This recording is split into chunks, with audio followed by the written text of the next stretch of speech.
আসসালামু আলাইকুম, সবাইকে স্বাগত সংলাপ প্রতিদিন অনুষ্ঠানে। আমি কথা নাহিয়ান আছি আপনাদের সাথে।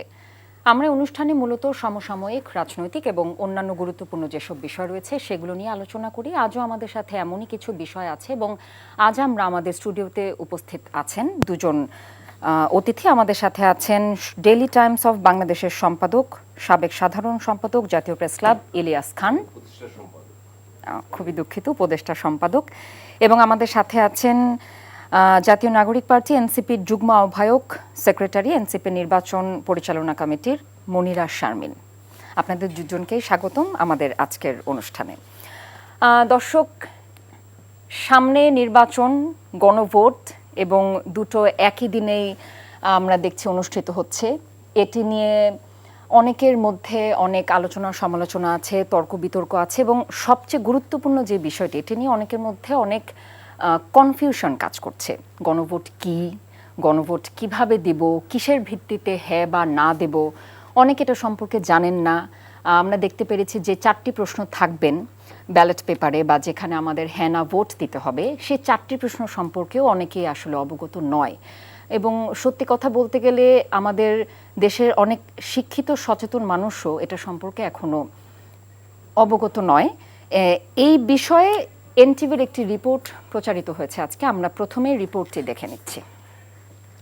এমন সভ্যতা আমরা গড়ে তুলব, মানুষ ঈশ্বর চোখে আমাদেরকে দেখবে।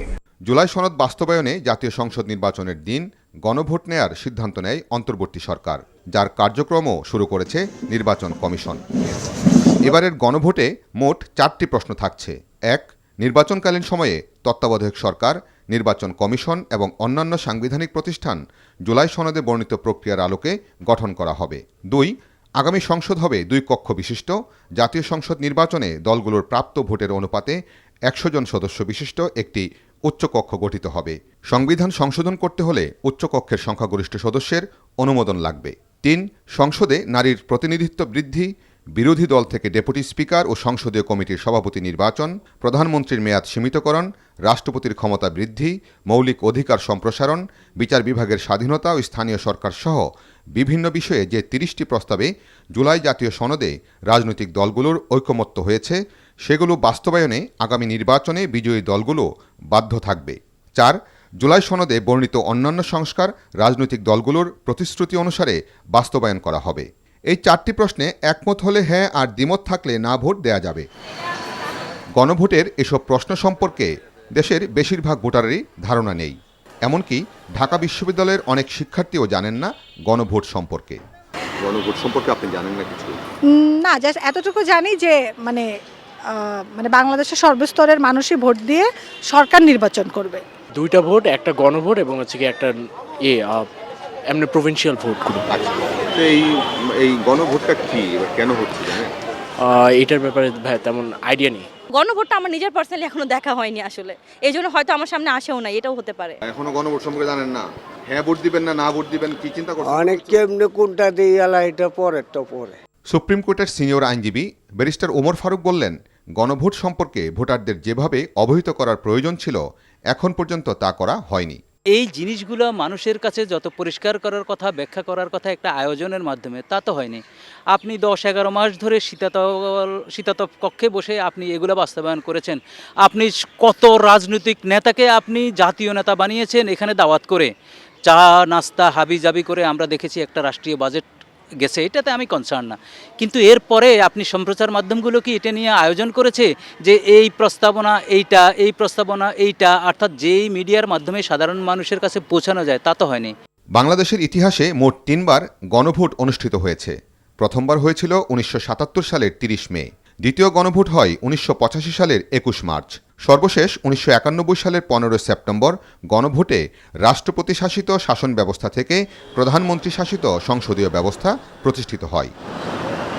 জুলাই জাতীয় সনদ বাস্তবায়নের লক্ষ্যে আগামী 12ই ফেব্রুয়ারি জাতীয় সংসদ নির্বাচনের পাশাপাশি গণভোট অনুষ্ঠিত হতে যাচ্ছে। তবে এই গণভোট কি, কেন এবং এতে কী বিষয় সন্নিবেশিত আছে তা বেশিরভাগ ভোটাররা এখনও অবহিত নন। তাহলে যে উদ্দেশ্যে এই গণভোট আয়োজন হচ্ছে তা কি পুরোপুরি সফলতা বয়ে আনবে? Hasan Javed, NTV news, Dhaka. আমরা যেমনটি দেখছিলাম গণভোট সম্পর্কে কনফিউশন যেমনটি বলছিলাম, এবং কিছু সাধারণ মানুষের কথাতেও জানতে পারলাম তারা এটা জানে না।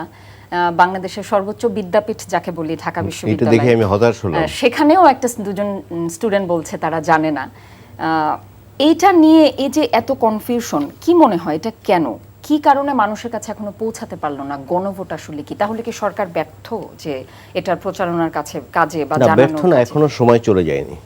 আমি আশা করতে চাই এখন যে আর স্রেফ 1 মাস সময় আছে। আজকে 12 তারিখ, ফেব্রুয়ারি 12 তারিখ নির্বাচন হবে। সুতরাং এর মধ্যে মানুষকে সচেতন করা যাবে। এজন্য সরকারকে উদ্যোগ নিতে হবে, নির্বাচন কমিশনকে উদ্যোগ নিতে হবে। বাট নির্বাচন কমিশন বলতে পারবে না যে হ্যাঁ ভোট দেওয়া বা না ভোট দেওয়া। ওরা বলবে যে কি আছে গণভোটে। কারণ আমরা জানি যে এই যে আমার সঙ্গে আছেন একজন বোন, এর মতো অনেকে কিন্তু এই আন্দোলনে সক্রিয় ছিলেন, অনেকে রক্ত দিয়েছেন। এবং 71 সালের মহান মুক্তিযুদ্ধের পরে এত বড় আন্দোলন কিন্তু বাংলাদেশে হয়নি। 90-এর আন্দোলনে আমরা ছিলাম, তখন আমরা বিশ্ববিদ্যালয়ের ছাত্র, কিন্তু সেটি ছিল আরবান আন্দোলন, কয়েকটি বিশ্ববিদ্যালয় কেন্দ্রিক, আসলে ঢাকা বিশ্ববিদ্যালয় সহ কয়েকটি বিশ্ববিদ্যালয়। কিন্তু এবারের আন্দোলন কিন্তু শুধু ঢাকা না, পুরো দেশব্যাপী আন্দোলন ছিল এবং সব বয়সের মানুষ। ধরুন কোনো শিক্ষার্থী গিয়েছেন তাকে সেভ করতে বা তিনি কি করছেন দেখতে, তার দাদা দাদি গিয়েছে, বাবা মা গিয়েছে, মানে সব মানুষকে ছুঁয়ে গিয়েছিল। কিন্তু এটি কেন ছিল? একটি স্বৈরাচারী শাসন ব্যবস্থা ছিল, সেটি দূর করার জন্য ছাত্ররা চেষ্টা করেছে, সঙ্গে অন্যান্য সাধারণ মানুষও ছিলেন। তো মানুষের প্রত্যাশা অনেক, আমরা কিছু সংস্কার চাই। যেমন ধরুন গণতন্ত্রের কথা বলে কিন্তু এসব স্বৈরতন্ত্র কায়েম হয়েছে, ফ্যাসিস্ট শাসন ব্যবস্থা কায়েম হয়েছে। এটি এখন সবাই দূর করতে চায়। আমি একদিন ভোট দিলাম আর 5 বছর শোষিত হলাম, আমার বছরে একদিন স্বাধীনতা 5 বছরে, এটি তো হওয়া উচিত না। এবং আমাদের যে মুক্তিযুদ্ধের মূল চেতনা এবং 24-এরও যে চেতনা, এটি কিন্তু মানুষের গণতান্ত্রিক অধিকার, মানুষ যাতে গুম না হয়, মানুষকে কি বলে হত্যা করার জন্য, মারার জন্য যেন আয়নাঘর সৃষ্টি না হয়। কিন্তু এই যে আমরা তো এই সব কিছু সংস্কারটা জানি, গুম খুন অত্যাচারের বিরুদ্ধে আমরা এই যে 15 বছরের যে বিষয়টি ছিল, এটা থেকে আমরা পরিত্রাণের জন্য জুলাই অভ্যুত্থান যেটাকে বলা হয় সেটা। এই যে গণভোটের যে 4টি প্রশ্ন, এতগুলো বিষয় নিয়ে 4টি প্রশ্ন রাখা হয়েছে, এই প্রশ্নগুলো যে 4টির সাথেই একমত হবে অনেকে কিন্তু সেটাও না। কেউ একটার সাথে একমত থাকবেন, কেউ দুটোর সাথে। না, সেটি তো না ভোট দেওয়ারও বিধান আছে।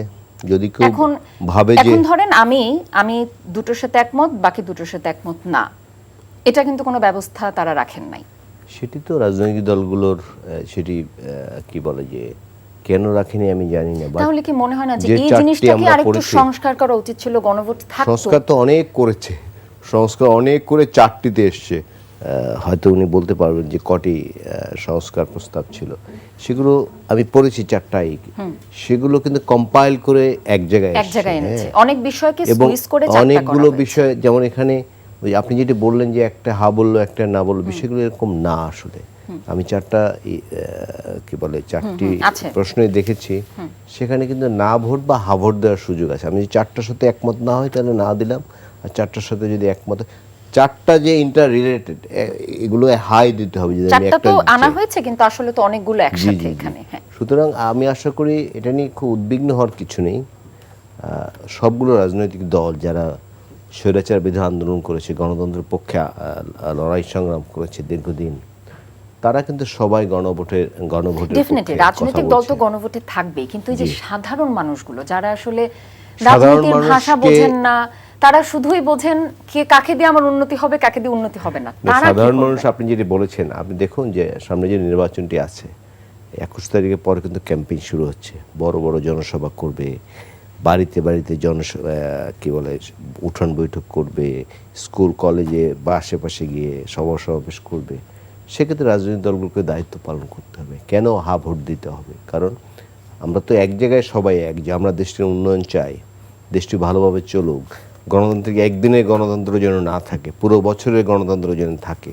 আমি যে 5 বছরের জন্য ভোট দিলাম, 5 বছরে যাতে গণতন্ত্র থাকে, সেটাই তো হা ভোট দিলে আমরা পাবো বলে আমরা আশা করছি।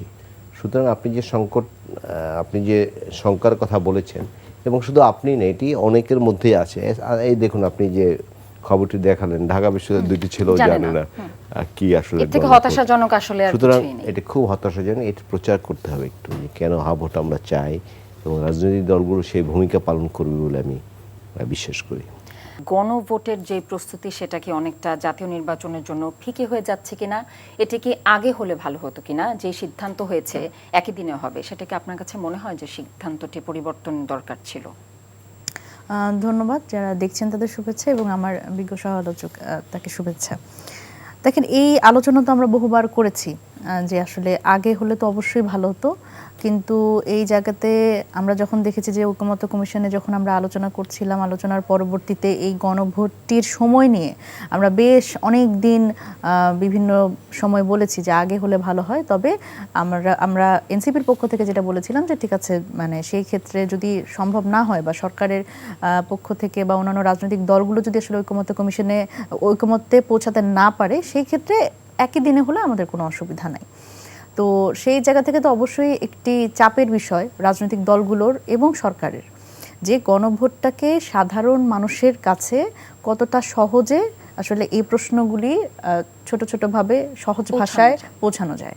সুতরাং এই বার্তাটা কিন্তু সরকারের পক্ষ থেকে যেরকম একটা খুব প্রোঅ্যাক্টিভ ভূমিকা এই মুহূর্তে প্রয়োজন, আমরা দেখছি যে সরকারের পক্ষ থেকে অলরেডি এই প্রচারণা তারা শুরু করছেন, অনলাইনে তারা ভিডিওর মাধ্যমে অল্প অল্প করে হয়তো শুরু করছেন। এবং আমি যেটা মনে করি সেটা হচ্ছে যে যখন আসলে রাজনৈতিক দলগুলো আনুষ্ঠানিকভাবে তারা মাঠ পর্যায়ে প্রচারণায় নামবেন আগামী 22 তারিখ থেকে, তো তখন তারা আরও হয়তো সাধারণ মানুষের কাছে গিয়ে এই বিষয়গুলো নিয়ে গণভোটের প্রচারণা করতে পারবে।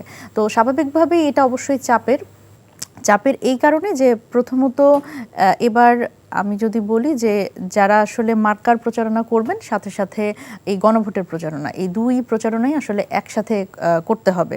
তো মার্কার ক্ষেত্রে এবার আমার কাছে মনে হয় যে সাধারণ মানুষ একটা গণ অভ্যুত্থানের মধ্যে দিয়ে গেছে, বাংলাদেশের মানুষ।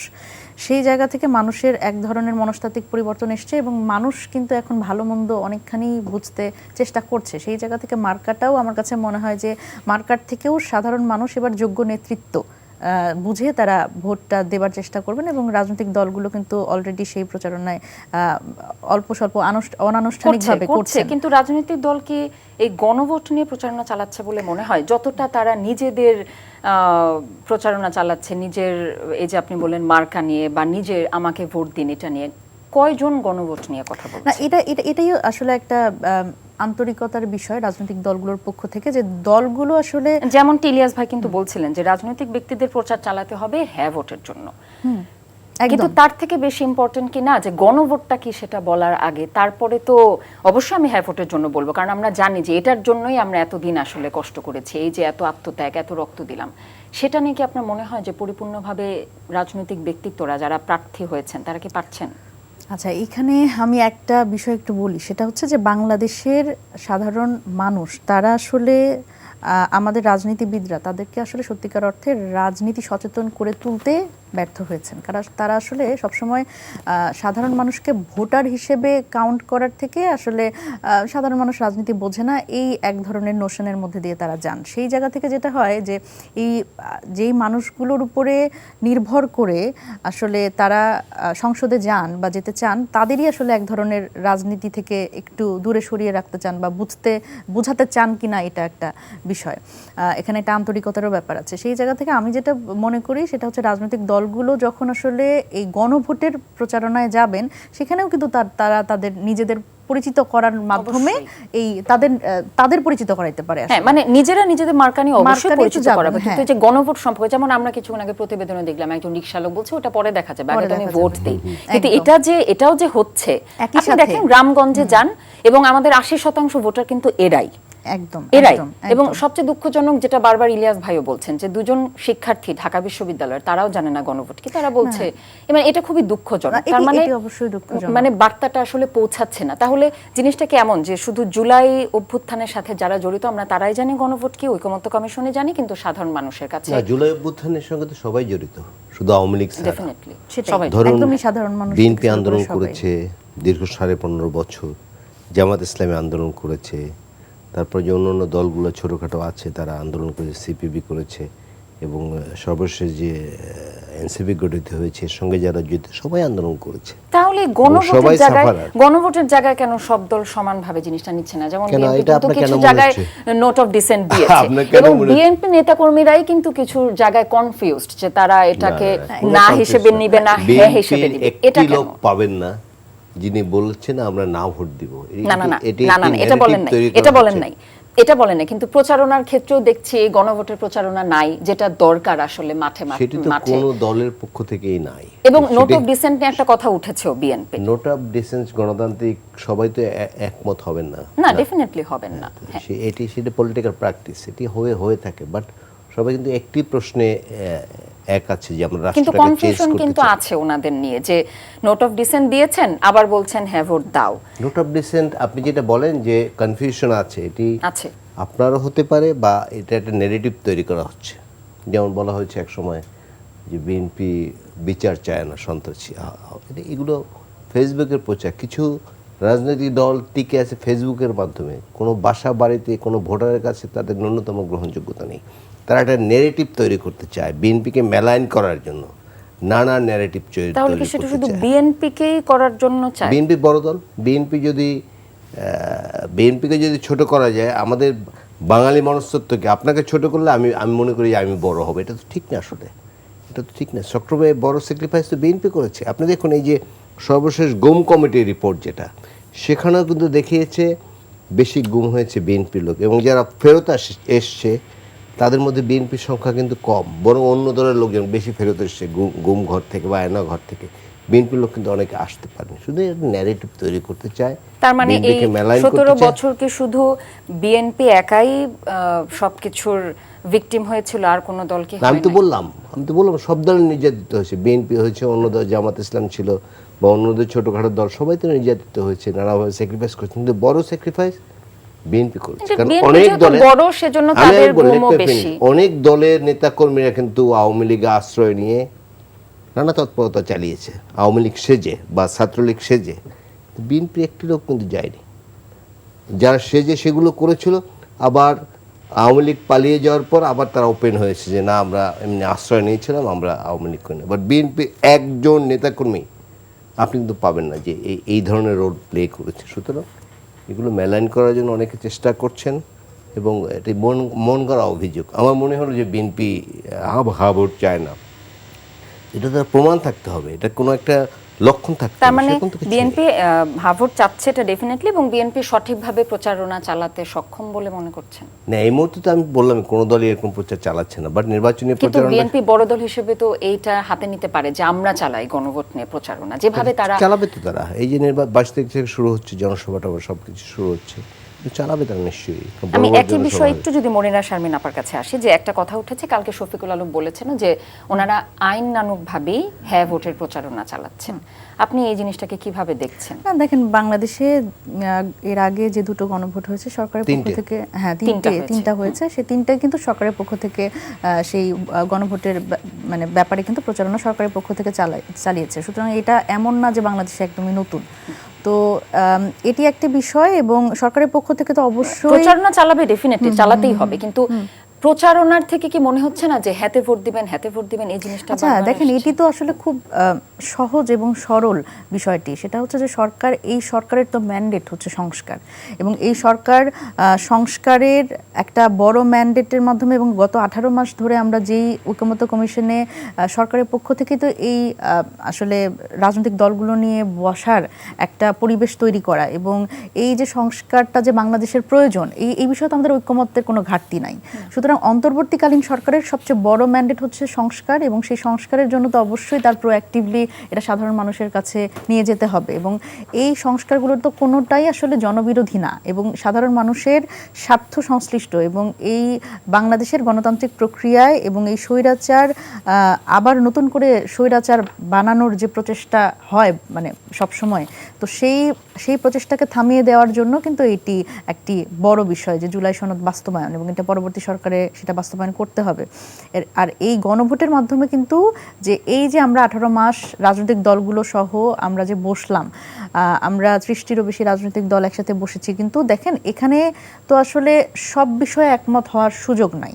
একটা রুমের মধ্যে বসে আমরা যদি সব বিষয়ে একমত হয়ে যেতাম তাহলে তো হয়তো গণভোট প্রয়োজনই হতো না। কিন্তু গণভোটটা কেন প্রয়োজন? যে আসলে সাধারণ মানুষের বৈধতা দিতে হবে, কারণ এই বিষয়টি নিয়ে যখন ভবিষ্যতে কখনো যদি চ্যালেঞ্জ হয় যে এটিতে তো আমরা নোট অফ ডিসেন্ট দিয়ে রেখেছিলাম, আমরা এটি মানব না, তখন হয়তো আমি এই বিষয়টি নিয়ে বলতে পারবো যে হ্যাঁ, এটি তো গণভোটে সাধারণ মানুষের বৈধতা আছে। এখানে তো একটি রাজনৈতিক দল চাইলেই কিন্তু এরপরে সংবিধান সংস্কার করে ফেলতে পারবে না 1/3 মেজরিটির বলে। আবার চাইলেই আসলে কাউকে আসলে রাষ্ট্রীয় যেই প্রতিষ্ঠানগুলো, সেই প্রতিষ্ঠানগুলো দলীয়করণ করার ক্ষেত্রে আমরা কিন্তু বলতে পারবো যে না, এখানে একটা নিরপেক্ষ কমিটি দিয়ে এই রাষ্ট্রীয় প্রতিষ্ঠানগুলো চলার কথা, এটি কিন্তু গণভোটের মাধ্যমে পাশ করা। সুতরাং এই জায়গাগুলোতে কিন্তু সাধারণ মানুষের একটা ক্লেম করার সুযোগ থাকবে এবং রাজনৈতিক দলগুলো আসলে যা সাধারণ মানুষ সেটা সম্পর্কে অবগত থাকেন, এটা হ্যাঁ, বারবারই বলছি। অবশ্যই এখানে আমি একটু অ্যাড করতে চাই। দেখেন, সব দলগুলো, আপনি যে প্রশ্নটি করেছেন এই প্রশ্নটি খুবই গুরুত্বপূর্ণ। অনেক ক্ষেত্রে আমরা দেখেছি যে আসলে বড় যে দল বিএনপি, তার কিন্তু আমরা ঐক্যমত্য কমিশন থেকেই আমরা কিন্তু এক ধরনের বাধার সম্মুখীন হয়েছি যে সংস্কারের ক্ষেত্রে তারা এক ধরনের বিরুদ্ধ পজিশন নিয়েছে এবং সালাউদ্দিন ভাই সহ আরও অনেক সময় আমরা দেখেছি ভাই বলেছেন যে আসলে সংস্কার আসলে সেরকম গুরুত্বপূর্ণ না, এই সংস্কার এগুলো কিছুই থাকবে মানে বলতে চাচ্ছেন যে আমরা বিএনপি সালাউদ্দিন ভাই বলেছেন যে সংস্কার গুরুত্বপূর্ণ না এবং আমরা যখন ক্ষমতায় যাব এগুলো আসলে কিছু থাকবে না। ইভেন আমি আজকের কথাও যদি বলি, সংস্কারের বিষয়টি সবসময় আমি দেখি বিএনপির পক্ষ থেকে তাদের 31 দফার মধ্যে নিয়ে যাওয়ার একটা প্রবণতা, যে এই সংস্কারগুলো তো সব আমাদের 31 দফার মধ্যেই আছে, তো আমরা ক্ষমতায় গেলে আমাদের 31 দফা বাস্তবায়ন করবো এবং এর মাধ্যমে তো সব সংস্কার হয়ে যাবে।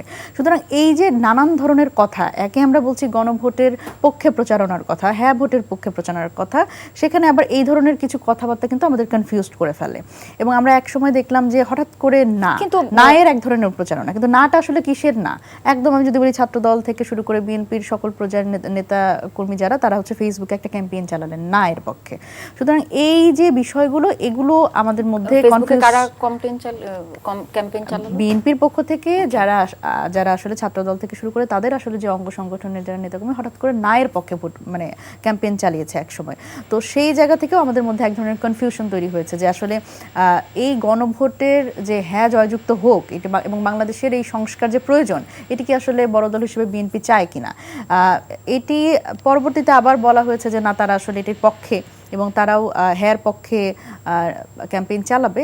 তো সেই জায়গাতে আমার মনে হয় যে সাধারণ মানুষের কাছে বিএনপি যেহেতু বড় দল এবং তাদের আসলে নেতাকর্মী অনেক বেশি, তো তাদের কিন্তু এই জায়গাতে অনেক বড় একটা ভূমিকা পালন করা সম্ভব এবং আমাদের যারা নেতাকর্মীরা আছে তারা আসলে সাধারণ মানুষের সাথে যখন কথা বলছেন, গণসংযোগ করছেন, অনানুষ্ঠানিকভাবে যখন কথাবার্তা বলছেন, মানুষকে নিজেদের সম্পর্কে পরিচিত করাচ্ছেন, তখন কিন্তু তারা মানে হ্যাঁ ভোট এবং গণভোটে আসলে কি আছে সেই বিষয়গুলো কিন্তু তারা মানে তার মানে এনসিপি প্রথম থেকেই গণভোটের পক্ষে হ্যাঁ চালাচ্ছেন, কিন্তু আপনার কথার মধ্যে যেটা বুঝলাম সেটা হচ্ছে ছাত্র দলের পক্ষ থেকে কোনো এক সময় না ভোটের ক্যাম্পেইন, বিএনপির পক্ষ থেকেই এক ধরনের নেতিবাচকতা আমরা দেখেছি। এটি কিন্তু শুধুমাত্র ফেসবুক ক্যাম্পেইন না। দেখেন, ন্যারেটিভের কথা যেটি ভাই বললেন, এটির ব্যাপারে আমি একটু সম্মানের সাথে দ্বিমত করছি। সেটা হচ্ছে যে এই জায়গাতে আমার মনে হয় যে বিএনপির বড় মানে এগুলো কিন্তু সবকিছু ডকুমেন্টেড, কে কি কোন সময় আসলে সংস্কারের পক্ষে বা বিপক্ষে কে কি অবস্থান নিয়েছে।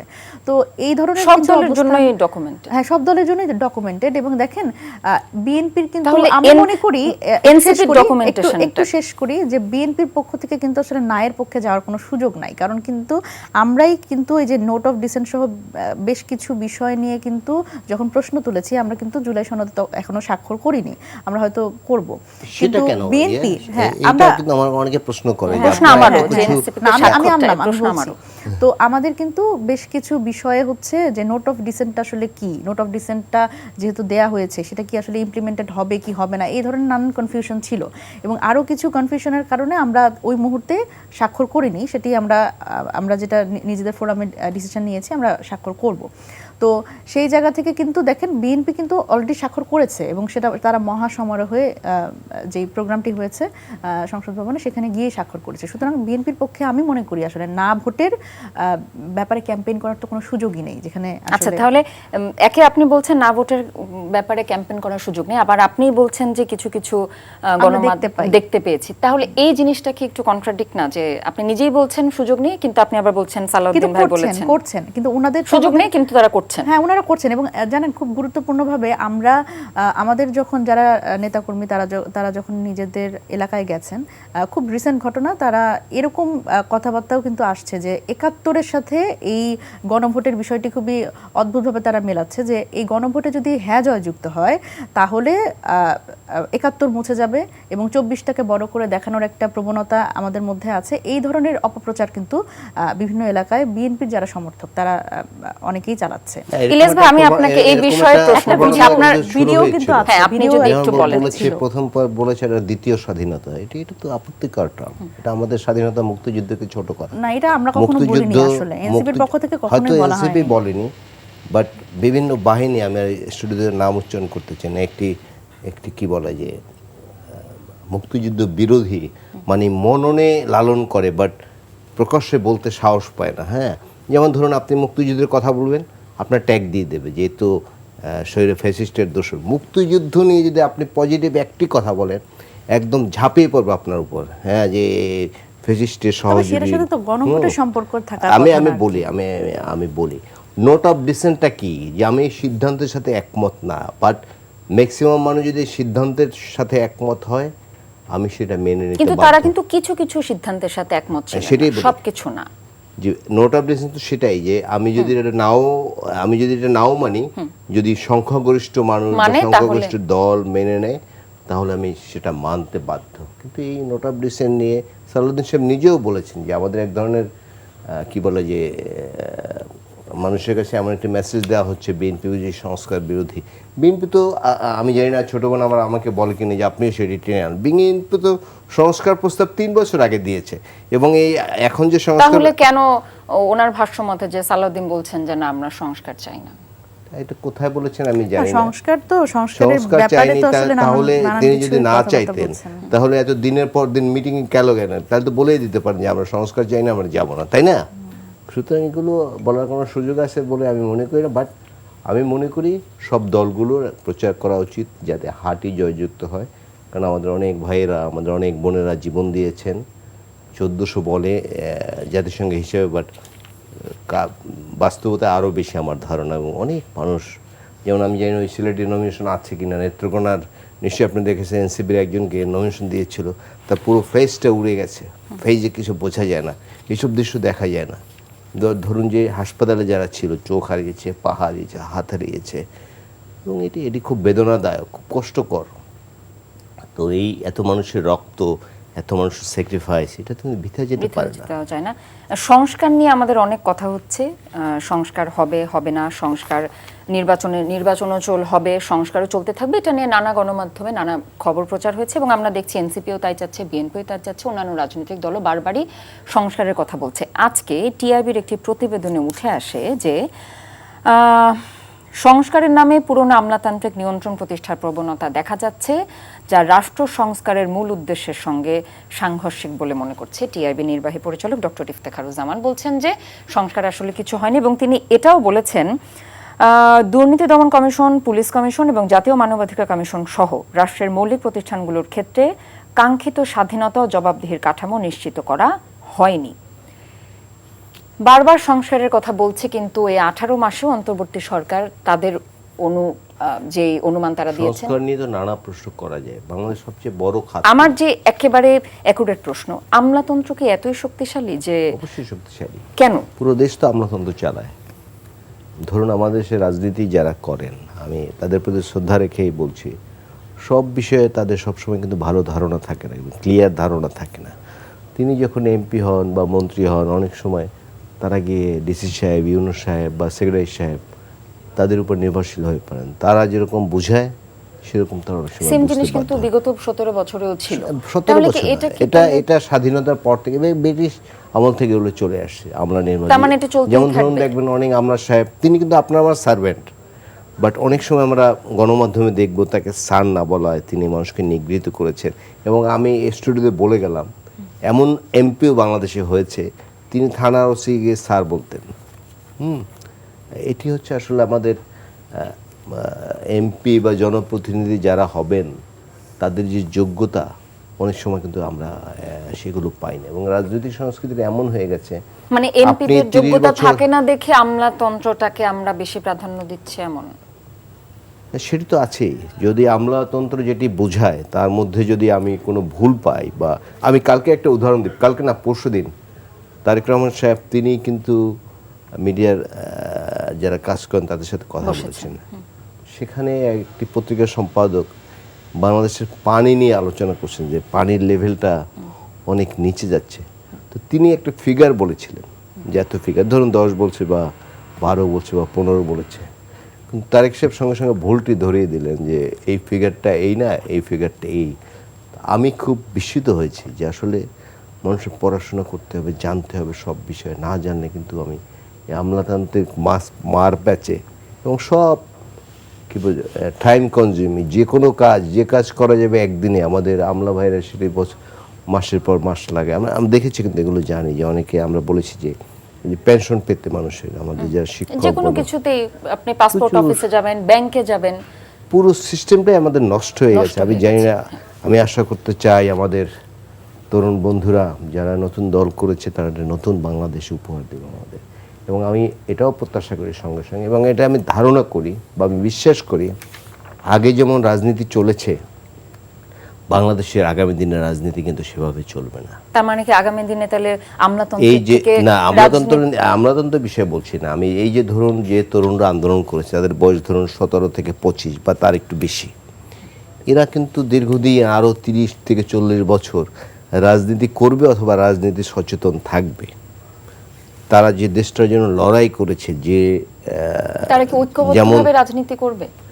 যদিও তাদের নানা অলরেডি দল তো অনেক অনেক ভাঙন ধরেছে এবং অনেক কিছু অভিযোগও পেয়েছে। যেমন এই ভাঙনটা কি তাদের রাজনীতিতে প্রভাব ফেলবে? ফেলবে তো অবশ্যই। মহান মুক্তিযুদ্ধের পর একটি দল হয়েছিল জানেন, যে শ্রেষ্ঠ তরুণরা সেই দলটি করতেন, জাসদ। কিন্তু সেই দলটি কিন্তু মোটামুটি অনেকদিন টিকে ছিল, বাট খুব দুর্ভাগ্যজনকভাবে এনসিপির যে ভাঙনটা খুব দ্রুত হয়েছে, অনেকে পদত্যাগ করেছে আপনি দেখেছেন। আরও একটি অভিযোগ আমি করে যাব, উনি সামনে আছেন, শেখ হাসিনার পিয়ন 15.5 বছর 400 কোটি টাকা কামাই করেছে। আর দেখলাম যে আমাদের একজন সামনের সারির নেতা যিনি উপদেষ্টা হয়েছিলেন তার এপিএস এই 2-3 মাসের মধ্যে বলা হচ্ছে 100 কোটি টাকা কামাই করেছে। তো এইসব বিষয়ে মানুষের কাছে স্পষ্ট করা উচিত। এখন কি আমরা কামাই করা বলবো? ওই তো আমি ভদ্র ভাষায় বললাম আর কি। হ্যাঁ, তারপর দেখুন যে বৈষম্যবিরোধী ছাত্র আন্দোলন দেশের বিভিন্ন জায়গায় এখন নানা অপরাধের সাথে জড়িয়ে গেছে এবং তাদেরকে বিভিন্ন জায়গায় অ্যারেস্ট করা হচ্ছে। আমরা যারা গণমাধ্যম বা সবাই রাজনীতি সচেতনরা সবাই খোঁজ রাখে, আমরা এই অবস্থার অবসান চাই। আমরা খুব আশা করেছিলাম, কারণ বৈষম্য বিরোধী ছাত্র আন্দোলন অ্যারেস্ট করা হচ্ছে, আমরা সবই মানলাম, এমন অনেকে তো পারও পেয়ে যাচ্ছেন ভাই, অনেক চুরি ডাকাতি হয়েছে আগে। আপনি ভদ্র ভাষায় বললেন কামাই, আমি একটু খারাপ ভাবেই বললাম, তারা তো পার পেয়ে বসেও আছে। সেটা বসে আছে, এগুলো আপনি এই নির্বাচনী হলফনামা দিয়েছে সেখানে দেখলেই বুঝবেন যে একজন ছাত্র যে সেদিন বিশ্ববিদ্যালয়। তাহলে আমি এটা একটু প্রশ্ন করি, এই যে নির্বাচনী হলফনামায় পার পেয়ে যাচ্ছেন রাজনীতিবিদরা, কিন্তু আমলাতান্ত্রিক জটিলতায় দুর্নীতি অনিয়ম করলেও কেন তাদেরকে ধরা হয় না? তাদেরকে বহাল তবিয়তে এখানেই বসিয়ে রাখা হয়েছে। এটা র্যাকেট, এটা একটা র্যাকেট বন্ধ। আপনি ধরুন আমি বলি, এই যে ওসমান হাদিকে যিনি হত্যা করেছেন তিনি 3টি আর্মস সহ 3টি আর্মস এবং 17 লক্ষ টাকা সহ ধরা পড়েছিলেন। নিশ্চয়ই আপনি জানেন এবং নিশ্চয়ই উনিও জানেন। কোন বলে কোন আইনে, হয়তো আইন আছে, জামিন পাওয়ার অধিকার সবারই আছে।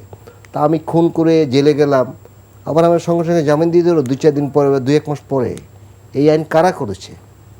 যদি একদম সুনির্দিষ্ট প্রমাণ থাকে তাহলে তো একটা টাইম ফ্রেম দেওয়া উচিত। একটা লোকের তো সংশোধন হতে সময় লাগে, কিন্তু জামিন পেয়ে এসে আবার একটু আমাদের বীর যোদ্ধাকে হত্যা করলেন এবং পালিয়ে গেলেন ভারতে। এরকম কিন্তু আরও দেখবেন। এই যে কালকে যে মুসাব্বিরকে ওনাকে যে হত্যা করা হয়েছে, তার যে শীর্ষ সন্ত্রাসীর কাছ থেকে নির্দেশ এসছে তিনি দেশের বাইরে পালিয়ে গেছেন, তিনি কিন্তু 5 তারিখের পরে জামিন পেয়েছেন। তিনি কিন্তু 5 তারিখের পরে জামিন এবং অনেক পেয়েছেন এবং 600 জঙ্গি জামিন পেয়েছে। এই যে নিশ্চয়ই কদিন আগে আপনি দেখেছেন যে কেরানীগঞ্জে একটা বাড়ি উড়ে গেছে বোমা মারাতে 5 তারিখে পরে তো ভাই অনেকেই বের হয়ে আসছে। তো এটা এখন সন্ত্রাসী কি 5 তারিখের পরে ভালো হয়ে গেছে? এটাকে আসলে আপনার মনে হয় যে সরকার এটা তার একটা ব্যর্থতা হলো না যে সবাইকে বিরাট ব্যর্থতা, এটা বিরাট ব্যর্থতা। এবং আমি আপনাকে বলি ওই সুযোগে যে কাগজ গিয়ে ধরেছে সেই কাগজেই অনেক সময় আমি শুনেছি জাজ সাহেব সিগনেচার করে দিয়েছিলেন, এত ব্যস্ততা ছিল না। এবং এক ধরনের মব সৃষ্টি করা হয়েছিল। আপনি দেখুন যে একটা পত্রিকা অফিসের সামনে গরু জবাই দিয়ে খায়, এটি এই দেশে ঘটে। নাম্বার 2, একটা পত্রিকা অফিসে আমি জ্বালিয়ে দিয়ে আমি ঘোষণা দিয়ে আমি আধিপত্যবাদের বিরুদ্ধে কি বলে সেই তকমা লাগিয়ে আরেকটি পত্রিকায় গিয়ে আক্রমণ করে আগুন জ্বালিয়ে দেয়। শয়ে শয়ে সাংবাদিক বা অনেক সাংবাদিক ছাদের উপর মৃত্যু যন্ত্রণা ভোগ করেছে। ধরুন এই 5-6 ঘন্টা তারা ছাদের উপর ছিল। এটি কোনো গণতান্ত্রিক কোনো সভ্য দেশে এগুলো চিন্তা করা যায়? এগুলো কারাই স্লোগানে দেয়? তাদেরকে চিহ্নিত করতে হবে। তো আমাদের এই ছোটো বোন আছেন, এই দলটি যারা করেছেন, খুব আশা করতে চাই আগামী দিনে বাংলাদেশ আরও ভালোভাবে, আমাদের জেনারেশন তো শেষ, আমরা ভালো কিছু দেখতে চাই। আমাদের কিন্তু পিঠ দেয়ালে ঠেকে গেছে, আমাদের সামনে যাওয়া ছাড়া কিন্তু আর উপায় নেই। আমি আপনার অফিসে আসলাম, কোনো যানজটে আমি পড়ি না, আমি জনজটে পড়েছি। ফুটপাথ দিয়ে হাঁটা যাচ্ছে না ফুটপাথ দিয়ে, মানুষের চাপে। এগুলো তো অবসান হতে হবে। এগুলো অবসান না হলে তো আমাদের যারা উত্তরসূরি রয়েছেন তারা কীভাবে, এবং বাংলাদেশের একটি তরুণও বা তরুণী যার সামর্থ্য আছে তিনি কিন্তু এই দেশে থাকতে চান না। আমি কারেক্ট? তিনি বাইরে পড়তে যেতে চান অধিকাংশই বাইরে। আমরা আসলে চাই সামনের দিনে দেশের সেটাই জনবল দেশেই থাকুক, দেশের জন্যই সন্তান যাতে বাসযোগ্য, তার একটা বাসযোগ্য জায়গা থাকে। সেই বাসযোগ্য করে তোলার দায়িত্ব আসলে নতুন যারা রাজনৈতিক দল গঠন করছে আমাদের সবার। সংস্কার বিষয় আপনার কি মনে হয়? সংস্কারের এই যে সংস্কার হবে আসলেও হয়েছে কিনা, এবং যে টিআরবি যে প্রতিবেদনে এবার বলছে যে এখনো তাদের মনে হচ্ছে সংস্কার কিছু হয়নি এবং আমলাতান্ত্রিক যে বিষয় সেটি আবারও পুনরাবৃত্তি ঘটছে, একটি প্রশ্ন। আরেকটি প্রশ্ন থাকবে ইলিয়াস ভাই সূত্র ধরে যেটি বলেছেন যে এনসিপির যেই ভাঙন, আপনার কি মনে হয় নির্বাচনের প্রভাব পড়বে কিনা? যদি দল গঠন করে সেক্ষেত্রে কি হবে? ভবিষ্যতে আসলে এই দলের ভবিষ্যৎ কি? আচ্ছা, আমি আপনার দুটো প্রশ্ন অ্যাড্রেস করার আগে আমি একটু ভাইয়ের কথায় অ্যাড্রেস করি। সেটা হচ্ছে, দেখেন, আমরা 5 আগস্টের পর থেকে এই যে একটা যারা জুলাই এই আন্দোলনটার সাথে জড়িত তাদের এক ধরনের ক্রিমিনালাইজ করার একটা প্রবণতা আমরা দেখেছি। যে ধরেন আমি যদি বলি যে জামালপুরের মাদারগঞ্জ উপজেলায় কোনো একটি কলেজে কোনো ছাত্র কোনো একটা চাঁদাবাজির সাথে জড়িত হলো, সেটিও কিন্তু আমাদের এই বৈষম্য বিরোধী ছাত্র আন্দোলন বলেন, এনসিপি বলেন, সেই দায়ভার নিতে হয়েছে। এবং এই বৈষম্য বিরোধী ছাত্র আন্দোলন এটি কিন্তু খুব একটা অর্গানিক একটা ফোর্স, এই আন্দোলনের মধ্যে থেকে গড়ে ওঠা। এটা কিন্তু শুধুমাত্র এমন না যে বৈষম্য বিরোধী ছাত্র আন্দোলনের সবাই এনসিপি বা আমাদের সাথে ছিল, এরকম না। এই বৈষম্য বিরোধী ছাত্র আন্দোলনের মধ্যে যারা ছিল তারা বিভিন্ন ঘরানা থেকে এসছে, ছাত্র শিবির ছিল, ছাত্র দল ছিল, সুতরাং এবং সাধারণ অনেক মানুষ ছিল যারা সাধারণ জায়গা থেকে লিডারশিপটা গ্রো করেছে, এই আন্দোলনের মধ্যে থেকে তারা নেতৃত্ব হয়ে উঠেছেন। সুতরাং বৈষম্য বিরোধী ছাত্র আন্দোলনের সকল দায় এনসিপির নিতে হয়েছে। এবং এই যে ভাইরা আসলে খুব সহজভাবে বলেন, দেখেন সাধারণ মানুষ খুব বিভ্রান্ত হয় এই বিষয়গুলোতে। এবং এই যে নেতিবাচকতা, এই যে মিডিয়াতে এই ধরনের এক ধরনের ন্যারেটিভ তৈরি করার প্রচেষ্টায় আসলে যারা আমরা দেখি যে সিনিয়র সাংবাদিক থেকে শুরু করে যারা নিজেদের আসলে সিভিল সোসাইটি বলেন, তারা এই ন্যারেটিভটা খুব সুন্দরভাবে এস্টাবলিশ করার চেষ্টা করেছেন যে বৈষম্য বিরোধী ছাত্র মানেই চাঁদাবাজ, বৈষম্য বিরোধী ছাত্র এরা আসলে মানে এরা যে একটা আন্দোলনের এত গুরুত্বপূর্ণ ভূমিকা পালন করেছে এবং জুলাইটাকে বিতর্কিত করার একটা খুব বড় ওয়েপন হিসেবে এই বিষয়গুলো কাজ করেছে। আমি একটু শেষ করি। সেটা হচ্ছে এই কথাগুলো আসলে খুব ভালো বার্তা দেয় না। এটার কিন্তু আমরা ফলশ্রুতিতে দেখেছি যে সুরভি নামের মেয়েটাকে, তাকে কিন্তু যে রিমান্ডের মতো এক ধরনের অবস্থার মধ্যে দিয়ে যেতে হয়েছে, যেখানে তার বয়স নিয়ে আমরা দেখেছি যে তার বয়স অনেক কম।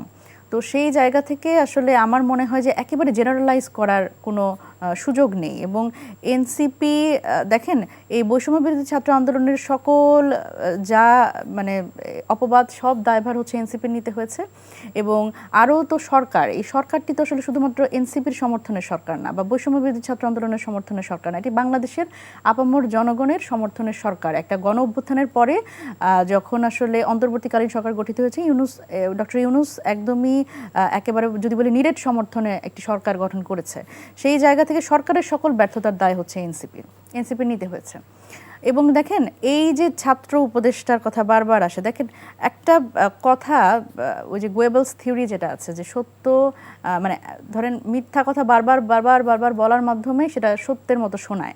এখন আমার কথা হচ্ছে যে শেখ হাসিনার পিয়ন বলেন আর হচ্ছে কোনো উপদেষ্টার পিয়ন বলেন, তারা যদি আসলে সত্যিকার অর্থেই কোনো দুর্নীতির সাথে জড়িত থাকে, বাংলাদেশের তো আসলে আইন আছে, বাংলাদেশের যে সিস্টেম আছে সেই সিস্টেমের মাধ্যমে তার তদন্ত হবে, বিচার হবে। কিন্তু এই অভিযোগটি যতবার করে বলা হয়, যতবার করে সামনে আনা হয়, যেন আসলে অন্য কোনো সময় হয়তো কারোর মানে এরকম পিএসসি কোনো দুর্নীতি করে নাই, বা আমরা তো আসলে এই যেই ঘটনাগুলো দেখছি, দেখেন চাঁদাবাজির ঘটনা এত সামনে বলা হয় না, টকশোতে এত আলোচনা মানে করা হবে না যতটা আপনার এই উপদেষ্টার পিএসের এই 400 কোটি টাকার অভিযোগ আছে। অভিযোগ, এই যে অভিযোগটি সত্য কি মিথ্যা এটি আপনি বলতে পারবেন না, এটি তো এটার জন্য তদন্ত লাগবে, আমরা কি প্রমাণ পাইনি, এটার প্রমাণ দিতে হবে, এটাই কথা।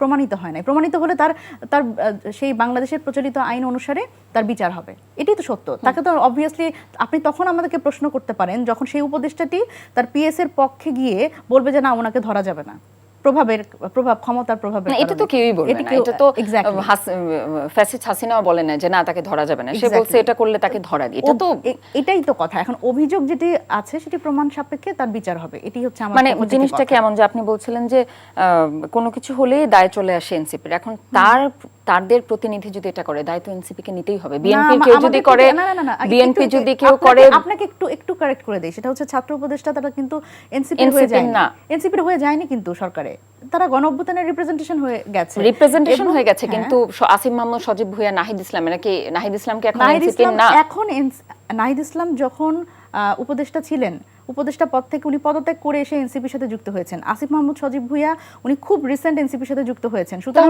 এনসিপি কে সেই দায়ভার নিতে হবে। কেন এনসিপি কে সেই দায়ভার নিতে হবে? কারণ সেটা এখন এনসিপির। না, আমার মনে হচ্ছে আপা আপনি যদি এইখানে এসে বসেন তাহলে মনে হয় ভালো হয়। আপনি যে ডিবেটটা করছেন আমার সাথে, আমাকে তো আমি একটু বলি, আমি একটু বলি, শোনেন আপা। ঘটনা হচ্ছে যে যখন গণ অভ্যুত্থানে আন্দোলন থেকে আসিফ মাহমুদ, সজীব ভুঁইয়া হচ্ছে আসলে সরকারে গেছে, তাহলে সে কিভাবে এনসিপির হলো? এবং এনসিপির প্রতিষ্ঠা থেকে শুরু করে এখন পর্যন্ত, এখন কি উনি এনসিপি? এখন উনি যখন আমরা যখন হাসিনাকে সাবেক প্রধানমন্ত্রী বলি তখন খুব সমস্যা হয়ে যায়, কারণ ওকে ফ্যাসিস্ট বলতে হবে, কারণ সে এখন ফ্যাসিস্ট। তাহলে আসিফ মাহমুদ, সজীব ভুঁইয়াকে তো আমি এনসিপি বলবো, তর্কের মধ্যেই যাচ্ছে না, কারণ উনি তো এনসিপি না। উনি এনসিপি কিভাবে হয়? উনি যখন উপদেষ্টা ছিলেন তখন কিন্তু উপদেষ্টা ছিলেন, তো আমি যাচ্ছি না। আপনার তো এটা একটা রেড লাইন টানতে হবে, এটা ডিমার্কেশন টানতে হবে যে উনি, আমি যখন ক্লাস 10 এ পড়তাম, আমি তখন ক্লাস 10, কিন্তু যখন আমি কলেজে পড়ি আমি তো তখন ক্লাস 10 এর কথা টানবো না, আমি কলেজে স্টুডেন্ট। আমি যখন চুরি করছি তখন আমাকে বলবে কলেজের ছাত্রী চুরি করেছে। যখন উনি দায়িত্ব পালন করছেন, না উনার পিএস এর দায়ভার কেন এনসিপি নিবে আপা? একটু ও মাই গড, সে এখন এনসিপি করে, সেজন্য তাকে এনসিপি বলা হচ্ছে। সজীব ভুঁইয়ার এপিএস দুর্নীতি করলো কি করলো না সেটি নিয়ে এনসিপির উপরে দায়ভার কিভাবে আসে? কারণ উনি এনসিপি করেন, এজন্য। মানে এপিএস এনসিপি করেন, উনি করেন না, উনি করেন। সজীব এপিএস এর কথা তো বলছি না, এনসিপি যিনি করেন তার কথা বলছি। আপনি বলছেন যে উপদেষ্টার এপিএস এর আমি উপদেষ্টা বলছি না, আসিফ মাহমুদ, সজীব ভুঁইয়া যখন উপদেষ্টা ছিলেন তখন তার পিএস, এবং এই মুহূর্তে আসিফ মাহমুদ, সজীব ভুঁইয়াকে পরিচয় দিতে গেলে আমি কিন্তু এনসিপির কথাই বলবো, কারণ উনি এনসিপিতে জয়েন করেছে। উপদেষ্টা বলবেন না, আপনি কেন উপদেষ্টা বলবেন? আপনি তো উপদেষ্টা বলবেন। আচ্ছা, আমার আরেকটি বিষয় আছে, আপনি বলেছেন। আমার মনে হয় যে পরিচয়ের ক্ষেত্রে এবং এনসিপির যে প্রথম থেকে শুরু হলো, আমরা সচেতন হব। আমরা সব সময় দেখেছি বড় দলের যিনি মহাসচিব তিনি এলজিডি মিনিস্ট্রির দায়িত্ব নেন। সজীব ভুঁইয়া কিভাবে এলজিডি মিনিস্ট্রির দায়িত্ব নিলেন? সবচেয়ে যে চুরির জায়গা উনি করেছেন না, এনসিপি নেবে না। তাহলে উনি তো বৈষম্যবিরোধী ছাত্র আন্দোলনে ছিলেন না, জি। ওনাদের কাছে আমাদের ভালো প্রত্যাশা ছিল। জি। সেই মন্ত্রণালয়ের জন্য কিভাবে নিয়েছিলেন সেটি নিয়ে কিন্তু প্রশ্ন আছে। সেই প্রশ্ন সুতরাং আপনারা করেন, সেই প্রশ্ন আপনারা হচ্ছে এই উপদেষ্টা পরিষদকে করেন, কিভাবে এই উপদেষ্টা পরিষদে গঠিত হলো, এবং এই উপদেষ্টা পরিষদ আসলে সর্বদলীয় উপদেষ্টা পরিষদ এবং এখানে সব দলের লোকজন আছে। সুতরাং এখানে আসিফ মাহমুদ সজীব ভুঁইয়া আসলে কিভাবে আমি গেলেন এই জিনিসগুলো কিন্তু আমরা জানি। আরেকটু বিতর্কে আসি, বিতর্কে না প্রশ্নে আসি। ইলিয়াস ভাই আপনার কাছে লাস্টে আবার আসবো, আপুর কাছে একদম শেষ। যে এনসিপির ভাঙনটা নিয়ে অনেকদিন হ্যাঁ, ধরে আমি কথা এটা নিয়ে হচ্ছে, একটু হ্যাঁ বলতে চাই। একটু এটা নিয়ে একটু প্রশ্ন আমার, যে এটার ভবিষ্যৎ কি, নির্বাচনে এটা কোনো প্রভাব পড়বে কিনা, আপনি কি মনে করেন? প্রথমত এনসিপির যে ভাঙনের কথা বলা হচ্ছে, স্বাভাবিকভাবেই এনসিপির এই যে নির্বাচনের জোটের যে সিদ্ধান্তটি, এটি অবশ্যই আমাদের দলে এক ধরনের প্রভাব বিস্তার করেছে, এবং এখানে আমাদের অনেকেই যারা খুব গুরুত্বপূর্ণ নেতা তারা আসলে এটাতে মনক্ষুণ্ণ হয়েছে, অনেকেই এটা মানতে পারেননি, এবং তারা হচ্ছে ব্যক্তিগত সিদ্ধান্তে তারা আসলে অনেকেই পদ থেকে সরে দাঁড়িয়েছে। আমি ব্যক্তিগতভাবেও কিন্তু আমার নির্বাচন করার এক ধরনের পরিকল্পনা ছিল, আমি নির্বাচন থেকে সরে দাঁড়িয়েছি। ও ইয়েস ইয়েস, এখন মনে সুতরাং পড়েছে। এই জায়গা থেকে আমার স্ট্যান্ডটা হচ্ছে এটা।